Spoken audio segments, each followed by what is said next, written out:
اگر کے ساتھ کر سکتے ہیں، اگر یقین ہو کہ اللہ میرا مددگار اور یقین ہو کہ اللہ ہر آن میرے ساتھ ہے، پھر کوئی خوف، کس کا خوف؟ کوئی شے اللہ سے بالا تر ہے؟ کوئی قوت اس سے زیادہ طاقتور ہے؟ کوئی اس کے ارادے کو بدلنے والا ہے؟ کوئی اس کی مشیت کے آڑے آنے والا ہے؟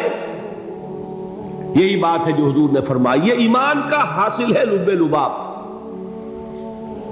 کہ دیکھو اچھی طرح اس بات کو ذہن نشین کر لو، اگر تمام انسان مل کر تمہیں کوئی نقصان پہنچانا چاہے نہیں پہنچا سکتے، مگر جو کچھ اللہ نے لکھ دیا ہو، اور تمام انسان مل کر تمہیں کوئی نفع پہنچانا چاہے نہیں پہنچا سکتے، مگر وہ شے جو اللہ نے طے کر دی۔